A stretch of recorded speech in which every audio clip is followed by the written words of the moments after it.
Auspicia este programa TCP, Terminal Cuenca del Plata.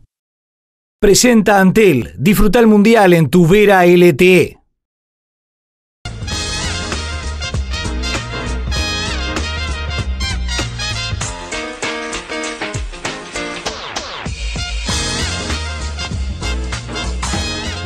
Muy buenas noches, qué gusto saludarlos, recibirlos aquí en Somos Uruguay Televisión en esta cuarta entrega con un programa donde tenemos muchos contenidos. Vamos a estar hablando de algunas consecuencias de esta visita que realizó el presidente Mujica a los Estados Unidos y también vamos a estar cerrando el ciclo Jóvenes Políticos. Pero ¿qué les parece si pasamos ya mismo a los avances? Hoy en Somos Uruguay Televisión recibimos al ministro del Interior, Eduardo Bonomi, que hizo un balance de su visita a los Estados Unidos y analizó la situación de nuestras cárceles.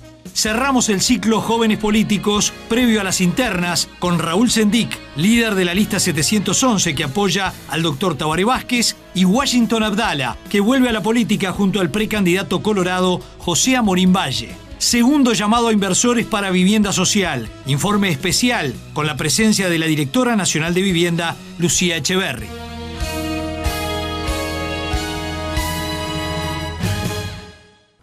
Y comenzamos con el desarrollo del material que tenemos preparados para hoy. Y vamos a hablar hoy de vivienda social. Y para eso recibimos con muchísimo gusto, como todos los sábados, a Valeria Superchi. Valeria, ¿cómo te va? Buenas noches. Muchas gracias, buenas noches.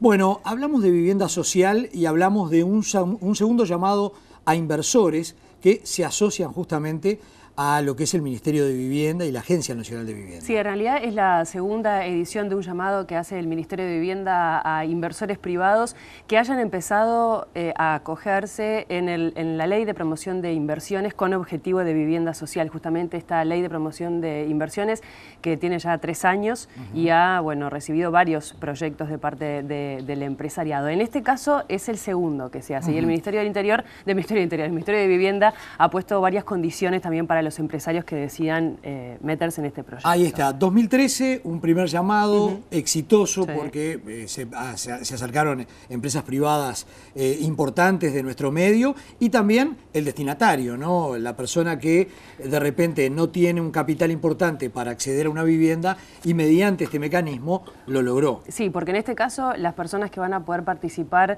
de la compra de estas viviendas tienen que ser sujeto de crédito del Banco Hipotecario del Uruguay, sí o sí. Esa es la condición que pone el Ministerio de Vivienda y se les va a pedir solo el 10% del valor de la vivienda. Ese es el ahorro que tiene que tener la persona, sobre todo porque estos son proyectos que apuntan a la clase media o media baja y el ingreso que tiene que tener el núcleo familiar va entre, no me quiero equivocar, entre los 25.000 y los 54.000 pesos. Esos son los ingresos por núcleo familiar. Y hablamos de este programa con la directora nacional de Vivienda, con Lucía Echeverri, que contaba un poco cuáles son las características de este llamado que está vigente para todos los empresarios que quieran participar del mismo y posteriormente el Ministerio va a hacer el llamado a la población, a todos los que estén en condiciones y que cumplan las exigencias que tiene el Ministerio para acogerse al mismo. Pero vamos, directora, a ver cuáles son las pautas que tiene este llamado del Ministerio de Vivienda. En este llamado fundamentalmente lo que hacemos es convocar a los inversores que dentro de la ley 18.795 de promoción de la inversión privada, sus proyectos y sus viviendas promovidas las comercialicen dentro de los programas de subsidio a la cuota para el crédito hipotecario que tiene el Ministerio. Esto significa que importantes sectores de población que están entre los 35 y los 75 unidades de ingreso tengan la posibilidad de acceder a una solución habitacional en el marco de la promoción de esta ley.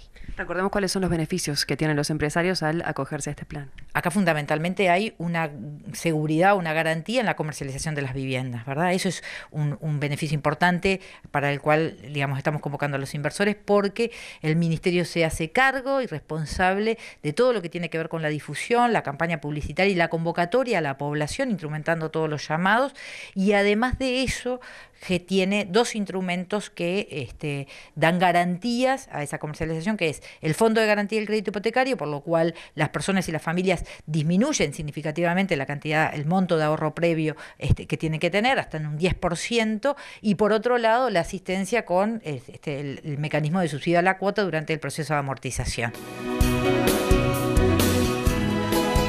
Estamos hablando de viviendas del entorno de los $100.000, pero ir más a lo macro, porque el periodo de gobierno del presidente Mujica está prácticamente terminando, queda muy poco, el 1 de marzo del año próximo habrá un nuevo gobierno, pero en el comienzo el presidente de la República, José Mujica, más allá de que todo el mundo recuerda lo de educación, educación, educación, también había hecho especial énfasis en el tema de la vivienda y soluciones justamente para los más pobres. Bueno, y justamente esta ley de promoción de inversiones apunta también a las viviendas de interés social, que son las que apuntan a lo que estábamos hablando, al sector de clase media y a que ellos puedan acceder a su vivienda propia.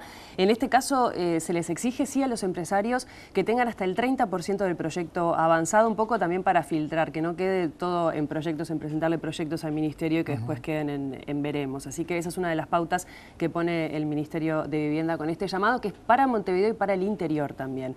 Así que la población tiene que estar atenta porque en el mes de julio es lo que se espera, el Ministerio de Vivienda va a estar recibiendo las solicitudes de la gente que quiera comprar mediante este sistema. Se hace un sorteo también por parte del Ministerio entre todos los que cumplan las condiciones y después de ahí se adjudica la misma. Los interesados directamente al Ministerio de Vivienda. Al Ministerio de Vivienda, pero vamos a escuchar ahora a Lucía Echeverri que nos da un poquito más de detalles de lo que es el llamado en sí mismo.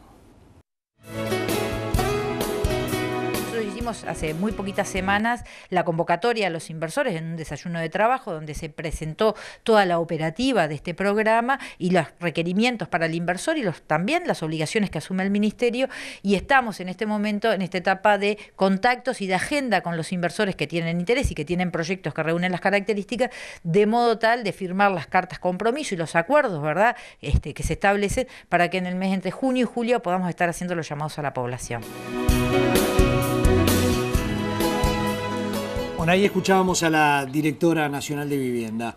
Y también en las cosas que está bueno recordar que esta ley de promoción de la inversión privada le da ciertas exoneraciones tributarias a los inversores, a los empresarios que quieran participar de este tipo de emprendimientos. Ya es el segundo llamado que se hace, los que están en el rubro están enterados, exacto. Pero está bueno también recordar que el plazo de recepción de las solicitudes del Ministerio para los empresarios es hasta el 31 de mayo. Claro, los beneficios, nosotros nos enfocamos evidentemente en el destinatario, ¿no?, quien puede acceder a la vivienda, pero esto también hace que el mercado se revitalice, sí, la mano de obra que esto puede traer como consecuencia en cuanto a la cantidad de viviendas que van a construir es también un factor interesante, ¿no? Y además una de las garantías que se le da en cierta forma a los empresarios es que se asegura la comercialización de las viviendas.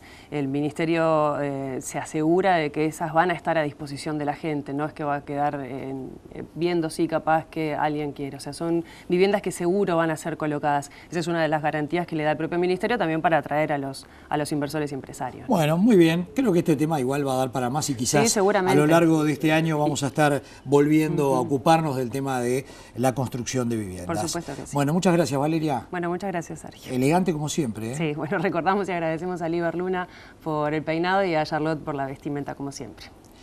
Y a todos ustedes les pedimos un ratito nada más porque se viene una pausa, pero luego vamos a estar conversando con el ministro del Interior, Eduardo Bonomi, enfocándonos en lo que fue su experiencia hace muy pocos días en Estados Unidos. Acompañó al presidente Mujica justamente en esta visita oficial y estuvo en la propia entrevista que mantuvo el presidente con su colega estadounidense Barack Obama. Vamos a estar hablando de eso, como así también de la realidad carcelaria. Hacemos la pausa y seguimos en Somos Uruguay Televisión.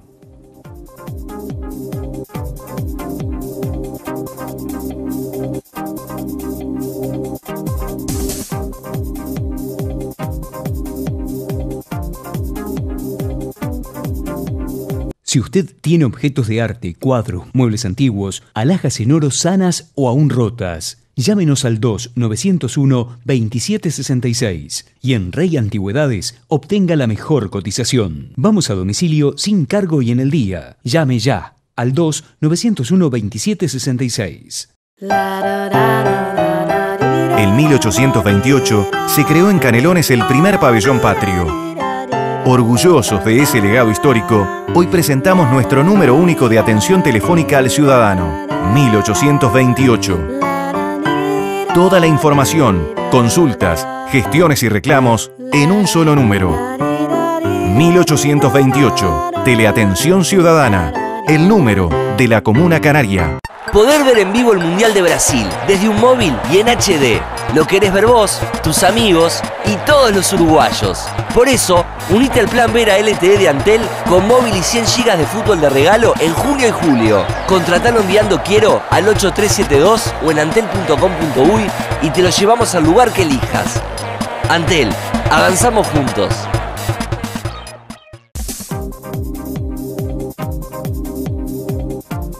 Continuamos en Somos Uruguay Televisión y en este caso vamos a estar conversando con el ministro del Interior, Eduardo Bonomi. Hace una semana se realizó la visita oficial del presidente Mujica acompañado por varios integrantes del gabinete, por empresarios, por trabajadores.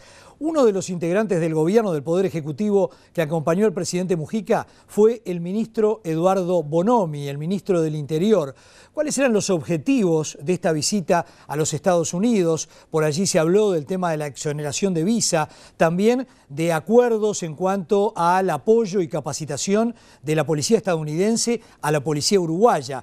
Esa va a ser parte de la entrevista. La otra parte nos vamos a estar metiendo en lo que es la situación actual de las cárceles uruguayas. Luego de una crisis muy importante, se ha avanzado en ese aspecto. Pero los invito a escuchar al ministro del Interior, Eduardo Bonomi.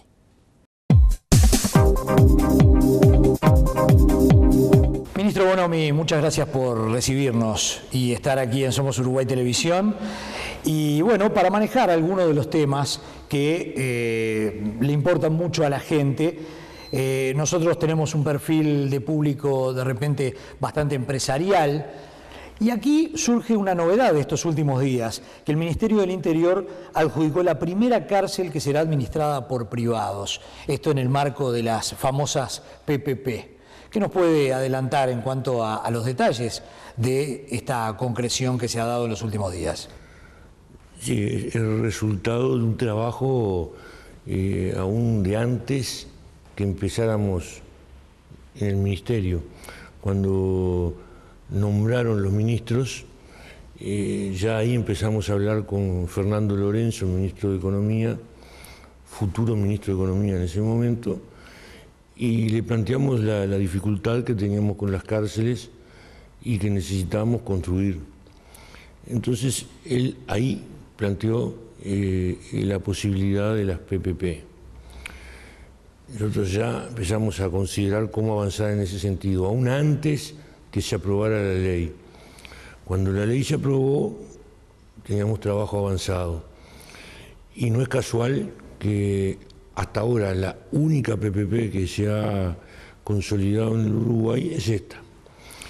Y se presentaron en principio como 16 empresas interesadas. El costo de presentarse formalmente andaba por el $500,000 y cuando se presentaron finalmente fueron menos, fueron unas 5 y todas tenían más o menos la misma característica. Tenían un núcleo importante en empresas del exterior asociadas con una empresa nacional. Y bueno, se le asignó la licitación a Teima, que tiene un socio en España que es Abengoa. Abengoa tiene experiencia en construcción de cárceles. Esto pasó por el Tribunal de Cuentas, el Tribunal de Cuentas aprobó la decisión y ayer le comunicamos a Teima y a Abengoa la aprobación por parte del Tribunal de Cuentas. ¿Qué implica que la cárcel esté bajo este régimen y que, bueno, Consorcio Unidad Punta de Rieles se haga cargo de la misma? ¿Cuántos presos van a ser destinados a esta nueva cárcel? 1960 y tiene un centro diagnóstico para 100 presos que cuando sean procesados tienen que ir ahí, al centro diagnóstico, y ahí se le va a analizar y determinar qué tipo de tratamiento necesitan y luego se les asignará el lugar donde tendrán que cumplir la pena. Pero lo que significa es que la construcción la hace una empresa privada. La empresa privada se encarga de la comida, de la hotelería, del mantenimiento, de la enfermería, y el Estado se encarga de la salud, es decir, los médicos, no la enfermería, la seguridad y la rehabilitación. Y cuando se paga después por preso, que es 558 pesos por preso por día, se está pagando los servicios y la construcción. Entonces esto está previsto por 27 años y con ajustes normales para que no pierda valor los 558 pesos. Ministro, creo que todo el mundo conoce y recuerda bueno, aquella intervención que tuvo el ex relator contra la tortura de Naciones Unidas, el austríaco Manfred Novak, que había dicho que el proceso penal uruguayo está totalmente atrasado, es lento, viene del periodo de facto y aún expresa ese tipo de filosofía de la dictadura. Esto es sinónimo también a que mucha gente cree que el hacinamiento de las cárceles todavía está en el mismo nivel que cuando Novak estuvo aquí en nuestro país. ¿Qué ha pasado en este tiempo, hoy, 2014? Bueno, yo creo que lo que él dijo sobre el proceso penal sigue vigente porque todavía no se aprobó, aunque existe la voluntad de aprobar el nuevo Código del Proceso y el nuevo Código Penal este año. Y se va a aplicar fundamentalmente a partir de 2016, cuando se podrá votar el presupuesto que acompañe la reforma. Pero respecto al hacinamiento, respecto a la falta de trabajo y estudio en las cárceles, eso ha cambiado sustancialmente. Y yo veo que varios dirigentes de la oposición siguen hablando en los mismos términos que hablaba Novak, sin tener en cuenta que el propio Novak hoy ha resuelto hacer un seguimiento en 4 cárceles en el mundo de sus recomendaciones, y una de ellas es Uruguay, porque precisamente al seguir sus recomendaciones el hacinamiento lo bajó sustancialmente. Nosotros esperamos que este año se termine el hacinamiento. El que tenemos ahora es el hacinamiento considerado normal en términos internacionales. El tratamiento está basado en el trabajo, en el estudio, en el deporte, la recreación, y hay números muy fuertes, ¿no? Cuando nosotros asumimos en el penal de Libertad había 1.500 personas privadas de libertad, trabajaban 25. Hoy hay 1.300 y trabajan o estudian más de 800. En Punta Rieles hay 550 personas privadas de libertad, 450 realizan más de 2 actividades: trabajo, estudio o actividades socioculturales. Entonces hay una realidad distinta, y las cárceles del interior, bueno, más que más han cambiado en cuanto a más cantidad de gente trabajando. Y la otra cosa que repiten los dirigentes de la oposición es lo que nosotros dijimos cuando asumimos, que había un índice de reincidencia de alrededor del 70-71%. Hoy, hace unos meses, estaba en 53, bajó la reincidencia. Y justamente ese es el papel que tienen que cumplir las cárceles, preparar a las personas para reinsertarse nuevamente en la sociedad de forma normal. Entonces yo creo que esto ha avanzado mucho, para nada está terminado. Estamos en un proceso de sacar las cárceles de la policía y que estén ubicadas en el Ministerio del Interior. Cuando todas estén en el Ministerio del Interior, y hoy más de la mitad ya lo están, tienen que salir del Ministerio del Interior y ser un servicio descentralizado que tengan como organismo de referencia el Ministerio del Interior o el Ministerio de Justicia, si es que se resuelve crearlo, pero solamente como órgano de referencia, no el que manda lo que sucede en cárceles. Vamos a cambiar de tema porque estuvo hace pocos días acompañando al presidente Mujica en Estados Unidos con la visita a la propia Casa Blanca, y allí de repente llamó la atención la presencia del Ministerio del Interior en esta visita oficial. Pero luego del viaje surgieron temas muy interesantes, como fue, por ejemplo, el tema de las visas, como así también el intercambio de información. Comencemos por el tema de la exención de visas. ¿En qué se adelantó tras su presencia en Estados Unidos? Nosotros ya veníamos conversando acá en Uruguay, incluso habíamos tenido una videoconferencia con miras a entrar en el programa de exoneración de visas, en el que hay unos 32 países. Ese programa tiene que cumplir etapas. La primera etapa requiere que la exoneración de visas sea recíproca. Requiere que el nivel de rechazo de la solicitud de visa sea muy bajo. En Uruguay está debajo del 3%, o sea, cumplíamos con las dos cosas. El tercer elemento de esa primera etapa es que tengamos pasaportes biométricos. Nosotros hace aproximadamente un mes hicimos el llamado a licitación para comprar los pasaportes biométricos, y en agosto o septiembre estaremos abriendo los sobres y adjudicaremos la compra. Luego hay una segunda etapa.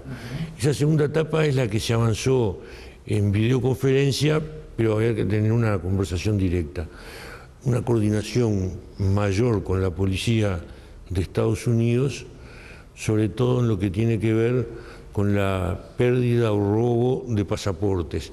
Nosotros nos conectamos con la policía en ese aspecto 3 veces al mes.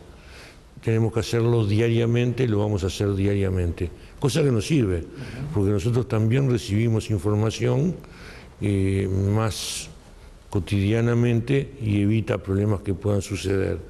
Pero además hay que tener intercambio sobre la base de datos criminal, no la base de datos de la sociedad, sino criminal. Estados Unidos a la reunión llevó representantes de los institutos de protección de datos y del Instituto de Derechos Humanos, porque esto tiene que tener aprobación parlamentaria y tiene que ser fuerte la protección de datos. El intercambio se tiene que hacer sobre la base de datos criminal.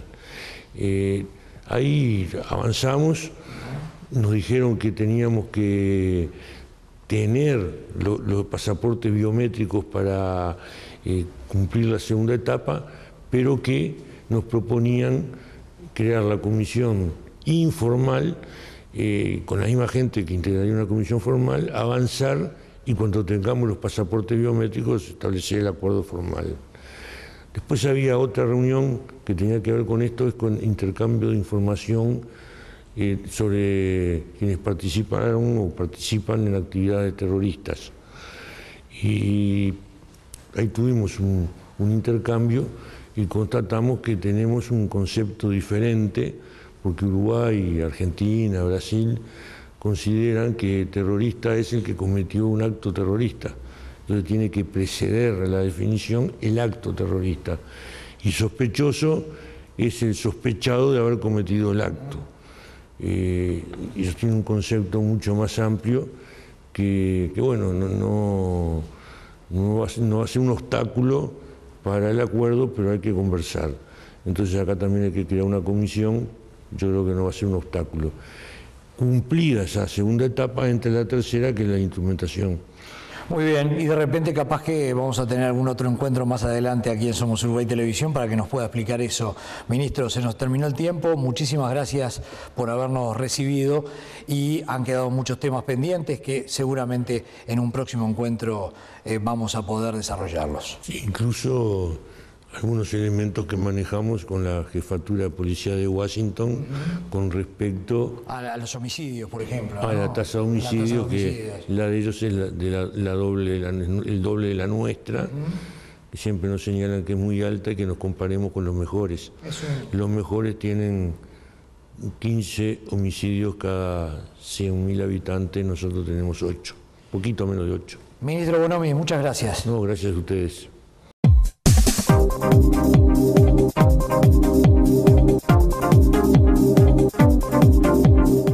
Capacitación en peluquería. Formate en una profesión con salida laboral y convertite en un especialista en estilismo. Cursos para principiantes, perfeccionamiento, cursos intensivos, formación de nuevos talentos. Liber Luna, 2481-1723.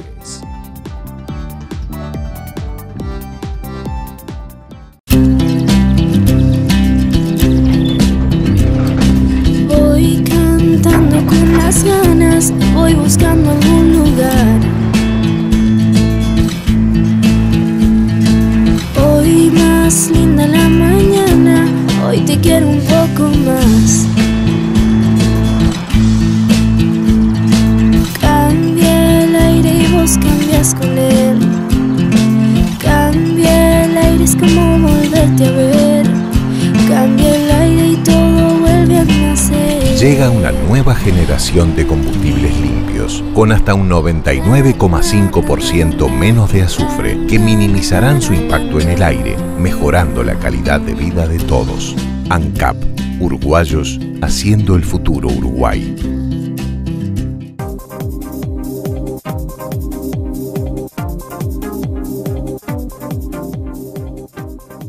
Continuamos en Somos Uruguay Televisión y continuamos con este ciclo Jóvenes Políticos, el recambio generacional, y recibimos con muchísimo gusto aquí a Raúl Sendik, que es el líder de la lista 711, que apoya la candidatura del doctor Tabaré Vázquez.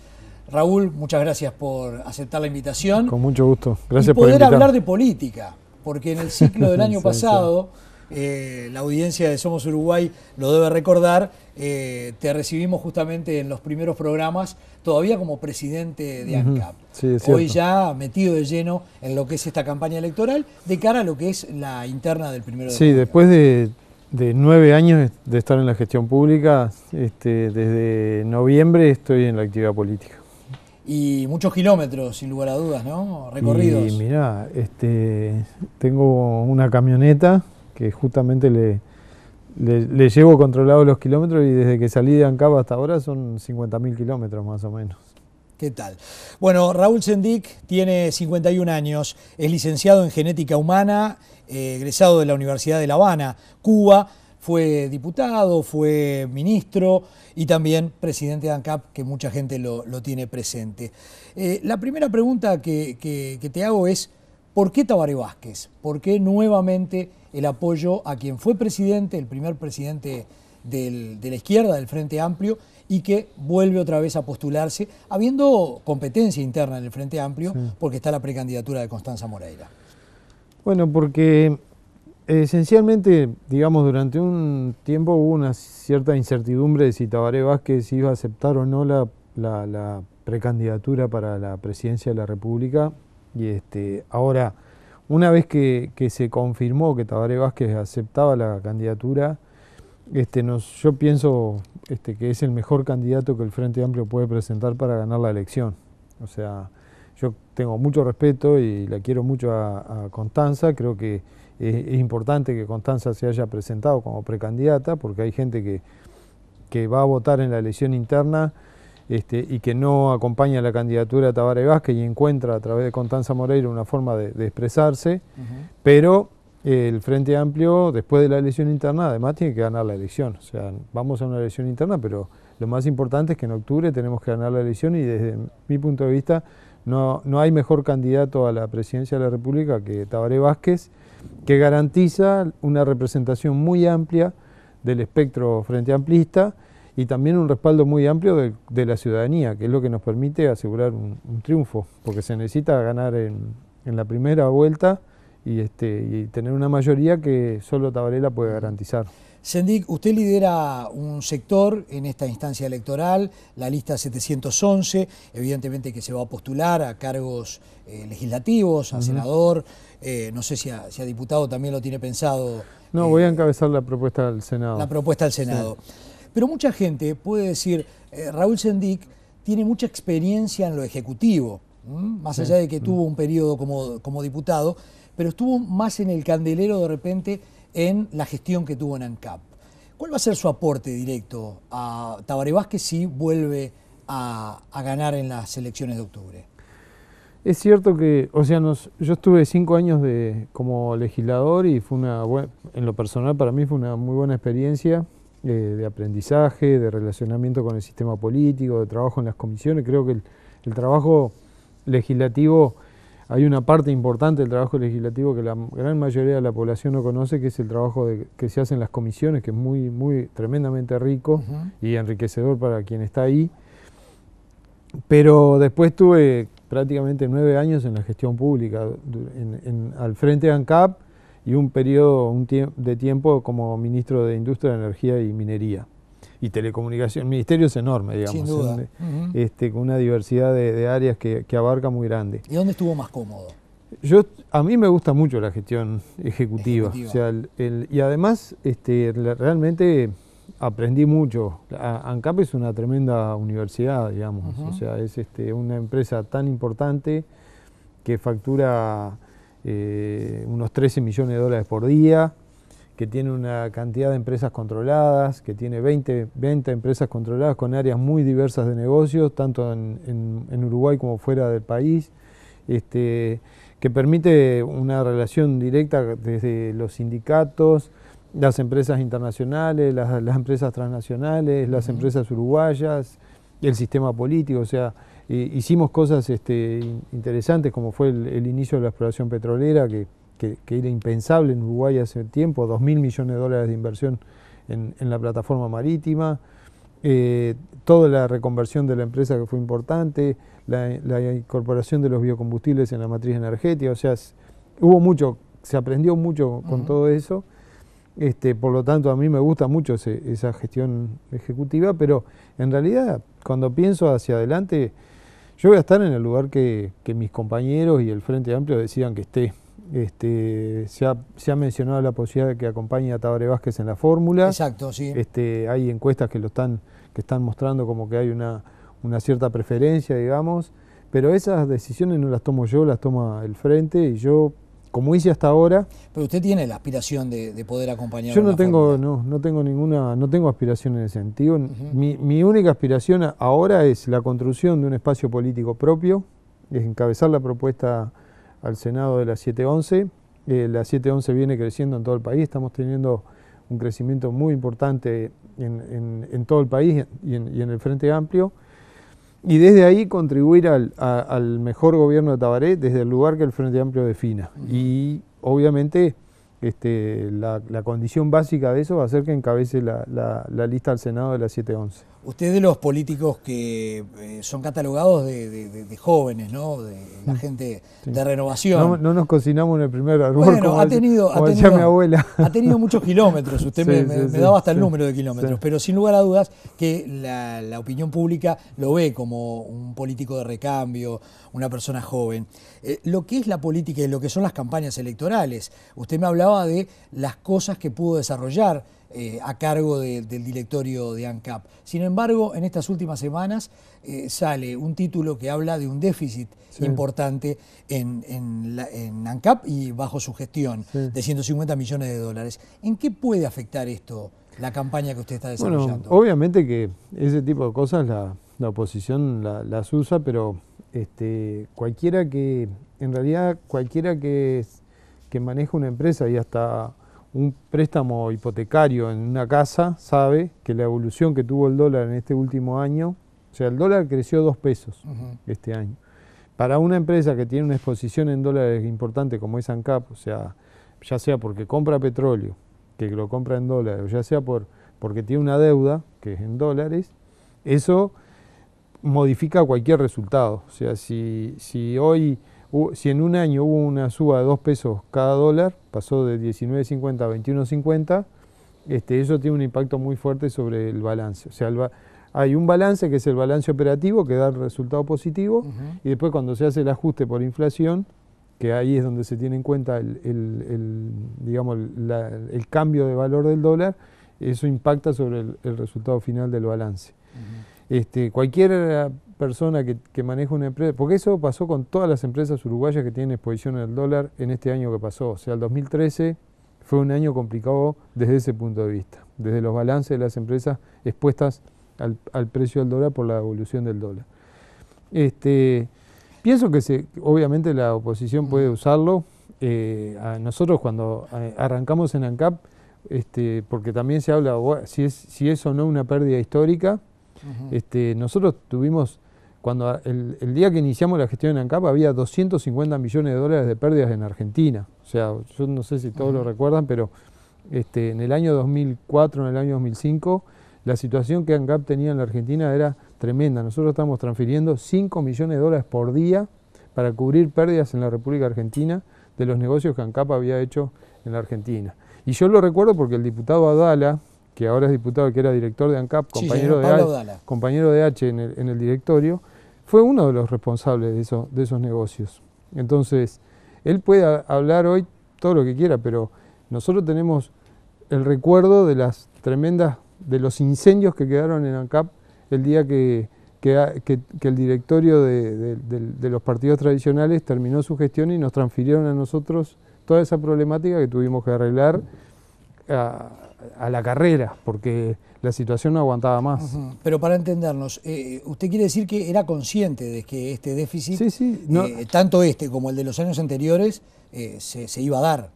Se iba a dar porque nosotros desarrollamos una cantidad de inversiones nosotros desarrollamos inversiones que andan en los 2.000 millones de dólares más o menos en este tiempo. Le digo esto, Sendik, porque una cosa es hacer las cosas a conciencia, no, claro. Las inversiones sabiendo de que iba a arrojar un déficit, y otra cosa es uno pensar que hace un buen negocio y después le sale mal. No, en este caso sabíamos que el impacto iba a ser importante por la variación del dólar en este año 2013.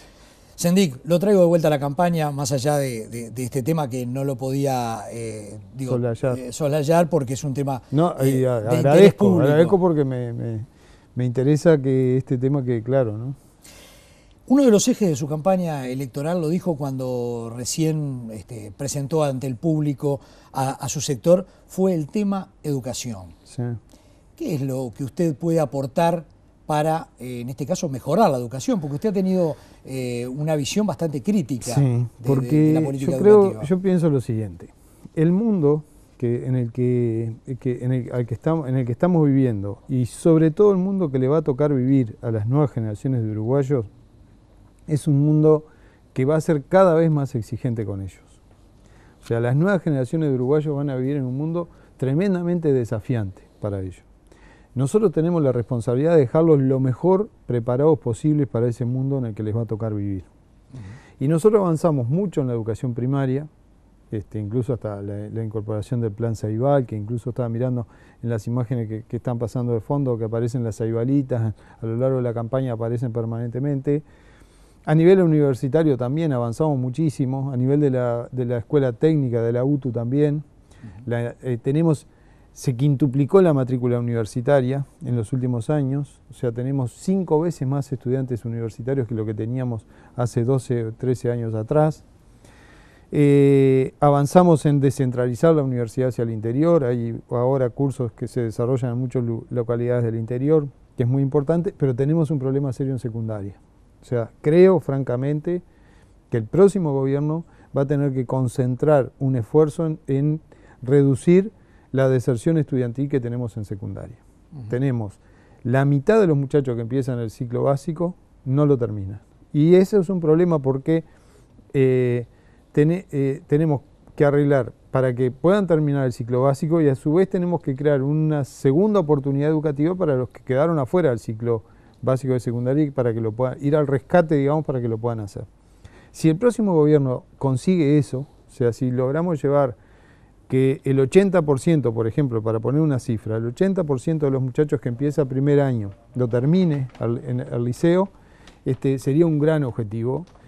Como también asegurar que los que están afuera de la educación secundaria puedan reinsertarse para seguir completando sus estudios, porque yo creo que el futuro del país pasa por ahí, pasa por asegurar una mayor y mejor educación con horarios más extendidos, con mejores contenidos, que prepare a las nuevas generaciones para el mundo que viene, que va a ser tremendamente exigente.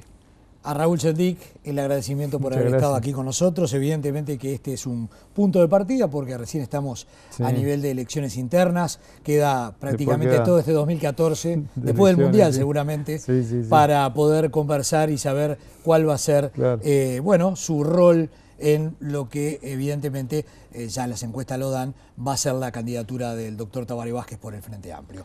Antes de despedirlo, Sendik. Yo no te traje ningún regalo. No, pero nosotros sí tenemos esa buena costumbre. Bueno, y hablamos de costumbre porque es Costumbres Uruguayas quien se asocia con Somos Uruguay para entregarle este obsequio personalizado allí, esta empresa familiar, Costumbres Uruguayas. Muchas gracias. Que, bueno, justamente se dice presente y le entrega este obsequio. Sendik, muchísimas gracias por haber aceptado la invitación. A todos ustedes los invitamos a esperarnos unos minutos nada más. La pausa, luego estaremos cerrando esta entrega de Somos Uruguay Televisión con la presencia aquí en estudio de Washington Abdala, el ex diputado del Partido Colorado, que hizo un impas y vuelve a la arena política apoyando la precandidatura de José Amorín Valle. La pausa y seguimos con Somos Uruguay Televisión.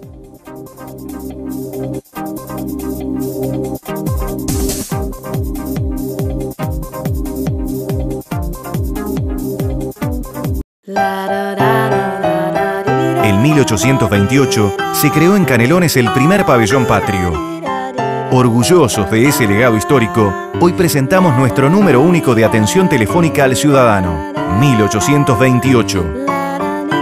Toda la información, consultas, gestiones y reclamos en un solo número. 1828, Teleatención Ciudadana, el número de la Comuna Canaria. Poder ver en vivo el Mundial de Brasil desde un móvil y en HD. Lo querés ver vos, tus amigos y todos los uruguayos. Por eso, unite al plan Vera LTE de Antel con móvil y 100 GB de fútbol de regalo en junio y julio. Contratalo enviando Quiero al 8372 o en antel.com.uy y te lo llevamos al lugar que elijas. Antel, avanzamos juntos. Rey Antigüedades es la mejor y más seria opción para vender sus antigüedades. Alhajas en oro, brillantes, estatuas, objetos de arte, cuadros y ropa antigua con puntillas. Llame al 2-901-2766.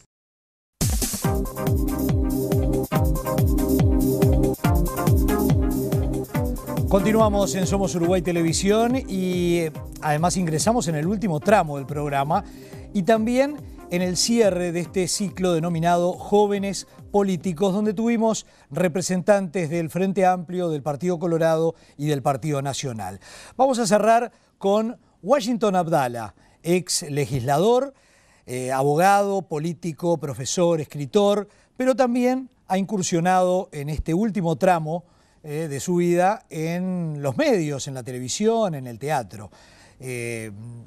Realmente la presentación quizás está de más, ya que todo el mundo lo conoce y nosotros le agradecemos que haya aceptado esta invitación de poder recorrer un poco lo que es su retorno a la política, Washington. Bienvenido. Muchas gracias, Silvestri, y bueno, dale a sus órdenes. Ahí está. Yo dudé en llamarte Washington o Manuel Juan Washington Abdala.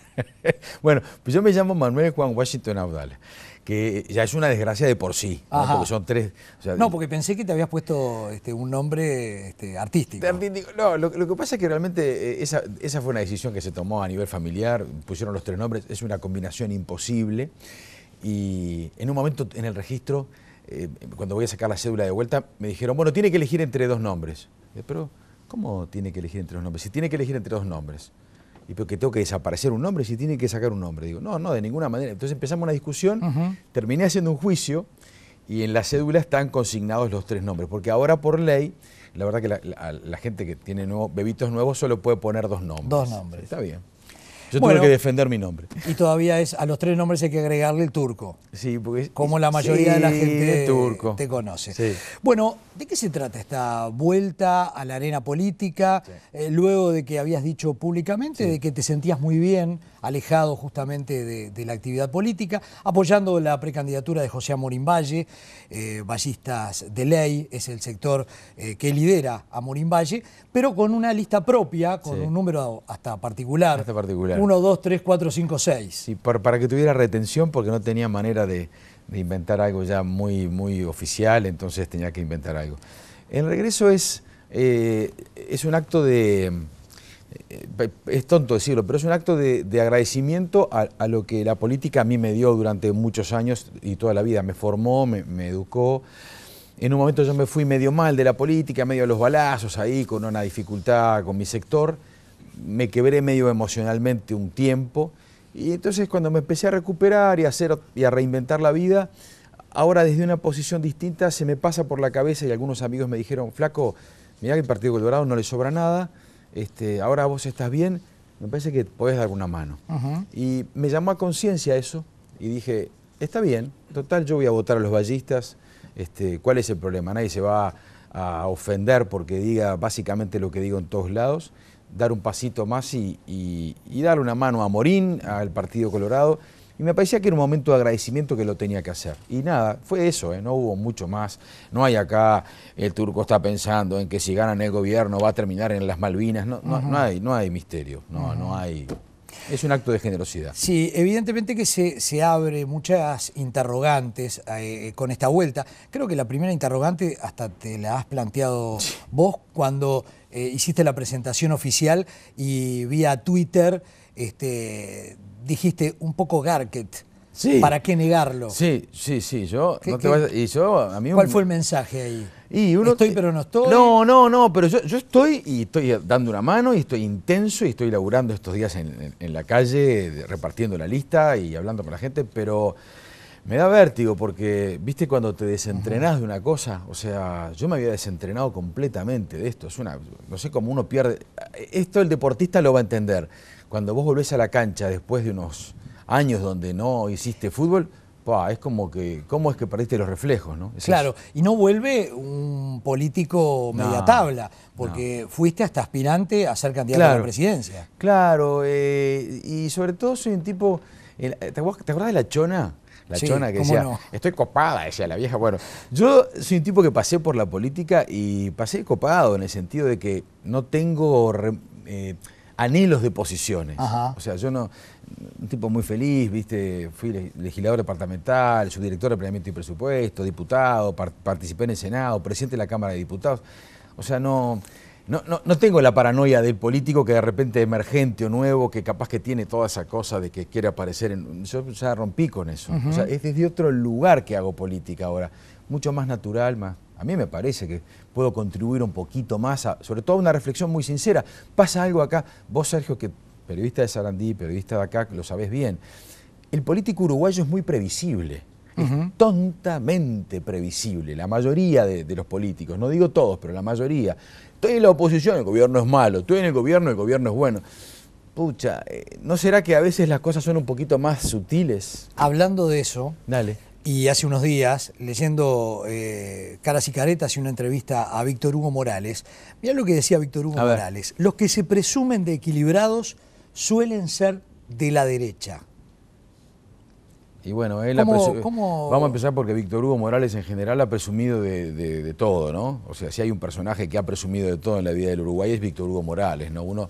Él cree que los uruguayos poco menos que tenemos que rendirle tributo y devoción. Cuando hemos visto cosas de Víctor Hugo Morales en la Argentina, su misión con el kirchnerismo, que ya linda con la obscenidad pornográfica, ¿no? Porque uno lo mira a Víctor Hugo Morales en esa cosa de que rinde tributo al kirchnerismo y a mí se me para la piel, ¿no? Porque, pero más allá de Víctor Hugo, que de repente no es el protagonista. Esa la frase puede ser verdad, la debe haber afanado porque es demasiado sutil como para que sea de él, pero está bien, es una frase correcta. Pero, ¿te considerás equilibrado? Yo me considero un tipo pasional y no me gusta la gente que no tiene pasión, porque considero que es gente que no vive la vida. La vida es pasión, la vida es un cuadro de fútbol, la vida es política participando, lo cual no quiere decir que seas alocado, pero como este es un país también conservador, donde todo aquel que levanta un poquito la voz es, ¿no? Digo, no, yo creo que, a ver, los tipos que han llegado a la presidencia de la República son tipos apasionados. El Pepe Mujica es un tipo apasionado. Sanguinetti es un tipo apasionado, Valle es un tipo apasionado, Tabaré cuando se pone corajudo y que van a temblar las raíces, o sea, no llegan pelotudos en política, llegan tipos que ponen lo que hay que poner, y con ganas. La política es eso. Había una vieja frase que me enseñó Daniel Díaz Maynar, vos te debes acordar de él. ¿Cómo no? Es un genio Díaz Maynar que me dijo, mira, en política hay dos categorías de personas. Están los herbívoros, que están ahí masticando como las vacas, perdiendo el tiempo, y los carnívoros. Los que llegan son los carnívoros, los que meten pasión. Abdala, muchos temas muy polémicos que la opinión pública de repente conoce tu posición porque has tenido una exposición a través de la televisión, del programa Esta Boca es Mía de Canal 12, donde justamente se tiran estos temas que quiero hablarlo rápido y concreto. Regularización del mercado de la marihuana. Yo creo que sí, que hay que ir a un territorio como el que plantea la idea general de la ley. Me parece que está muy mal armada la ley y sobre todo veremos el decreto reglamentario cómo es que arbitra las cosas, pero lo que no se puede es negar el problema. Sí, efectivamente hay que dar la batalla con algún marco normativo. Lo peor era negar ese asunto. Me parece interesante adentrarse. La ley no es buena, pero no importa, digo, empezamos a recorrer un camino y algún resultado tendrá. Te planteo estos temas, porque claro, lo opinabas con esta libertad que lo estás opinando ahora, pero estabas afuera del sistema político. Bueno, me tienen que ahora aguantar. Volviste a estar adentro y tu partido, el partido que vas a defender el 1 de junio y después en las elecciones de octubre, bueno, tienen posiciones bastante encontradas de repente con cómo visualizás estos temas. Sí, ¿no? por eso creo que es un error también, porque los partidos en algunos temas que tienen naturaleza social y moral tienen que entender que hay que devolverle a la ciudadanía esa libertad. O sea, uno no puede decir, este partido todo va a votar así o así. Es una gigantesca estupidez, un gigantesco auto de autoritarismo. Es como, uno no puede creer que en realidad los 40 diputados de esto, los 30... Me parece que hay temas en que hay que devolverle al ciudadano esa libertad. Y adentro de los partidos también tiene que existir esa libertad, porque vos no podés forzar a un tipo que cree, como yo creo, que la mejor batalla contra el narcotráfico y contra la droga es darla con marcos normativos. No, poco menos que el tipo tiene que ir a votar a contradientes. No, está muy mal eso. La despenalización del aborto, ¿vas a tener un socio o algunos socios dentro del Partido Colorado? Porque hace una semana estuvo Fernando Amado, que también es diputado, actual diputado, y apoya en este caso a Pedro Bordaberry. Él habló a favor de despenalizar el aborto. Vos no te tenés que acordar, Sergio, pero yo en el Senado sostuve durante años, en las sesiones en las que entraba, y hay constancia en actas, 2 sesiones que el tema se planteaba, que el tema lo tenía que dirimir el pueblo. Y ya lo dirimió el pueblo. Está terminado el tema. El 92% de la gente no quiso participar, no se movió nadie. Ya está, no jodamos más con ese asunto. No hay manera de arreglarlo. Ya está. Yo estoy de acuerdo con que la mujer tiene derecho a hacer libremente lo que le place. Pero ya está, es un tema sentenciado. Nosotros tenemos un público empresarial importante en Somos Uruguay y Pedro Bordaberry lo puso sobre la mesa, algunos otros candidatos también se alinearon. Tratados de libre comercio. Sí, totalmente de acuerdo.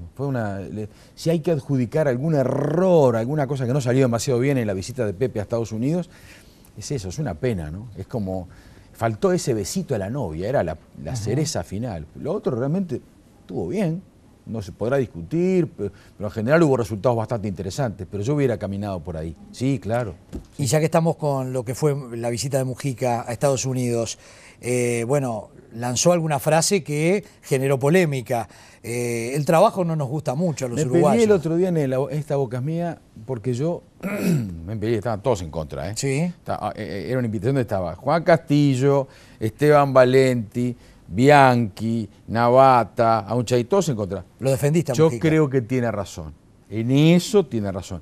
El uruguayo no es demasiado afecto, el uruguayo un poco de mate, no es un tipo entusiasta. A ver, no somos alemanes, no somos japoneses, no somos suizos. Y no hay que enojarse. Lo que me parece que fue un error de Pepe es cuando estás haciendo marketing en Estados Unidos y que estás tratando de vender el Uruguay, ahí decir eso. Pero me parece que fue inoportuno, pero que la idiosincrasia uruguaya es media así. O sea, Acá pasionales de laburo no somos. Escuchame, plantease un día en Uruguay. Eliminemos la Semana Santa y yo creo que te empalan, loco. Te empalan. Washington, para terminar, Dale. y de repente te pongo en un brete, pero en esta nueva versión de Washington Abdala creo que corresponde. Fijemos un escenario de balotaje con Tabaré Vázquez, que seguramente va a ser uno de los protagonistas. Y un blanco. Y un blanco, Larrañaga o la calle Pou. Y si es Larrañaga o la calle Pou, hay que apoyar al blanco que sea. A mí me parece que no me hace... En eso seguís siendo el Washington Abdala de antes. Porque lo que pasa es que no veo... No, pero es que... A ver, los partidos históricos están de este lado, Sergio. Tienen un vínculo, una cierta afinidad. Si quieren hacerse los generosos y los independientes lo pueden hacer, pero ya la concertación, inclusive en Montevideo, determina que hay un grado de vinculación. Me parece que los blancos y los colorados tienen que entender que, no digo que son un destino común, pero son una asociación común. Porque además construyen identidades muy parecidas en mucho tema. Excepto que pasara algo muy raro y que de repente Tabaré Vázquez produjera algo muy interesante. Pero yo no lo veo. Yo acá a Tabaré ya lo conozco, sé más o menos lo que va a decir y lo que no. Me parece que el destino colorados y blancos es uno solo, la verdad, ¿no? ¿Dudaste más con Mujica?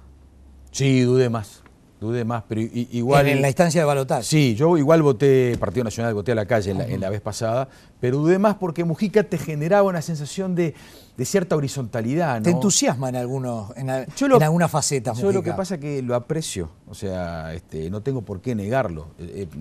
Yo soy oposición a su gobierno, pero le tengo aprecio y creo que ha hecho una contribución muy generosa en un asunto que es el sinceramiento de muchas cosas. La incontinencia oral de Mujica me parece que ayuda un poco a mirar la política de una manera distinta. Bueno, Washington Abdala, como Somos Uruguay, también te aprecia. Buenísimo. Y agradece tu presencia. Buenísimo. A través de Costumbres Uruguayas, Buenísimo. te hacemos entrega de esta carpeta. Bárbaro, bien. Que la podés abrir porque está personalizada. Está Le pusimos buenísimo. el tercer nombre tuyo, Sí, no el sí. primero. Está Le bien. pusimos Washington. Me parece muy bien. Está Así buenísimo. que, bueno, muchísimas gracias por haber estado. Es un placer. Y bienvenido a la vuelta al Vamos a ver cómo nos va. Y siempre respetando y admirando a Sergio Silvestri por sus años de sabiduría y talento periodístico. Muchas gracias, Washington Abdala. Muchas gracias.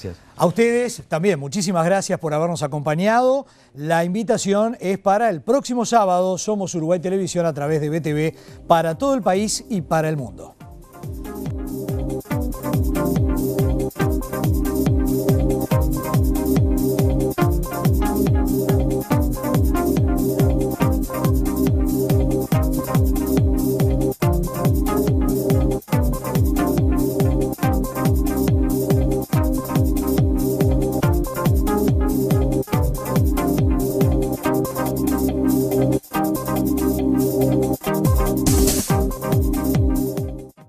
Auspició este programa TCP, Terminal Cuenca del Plata.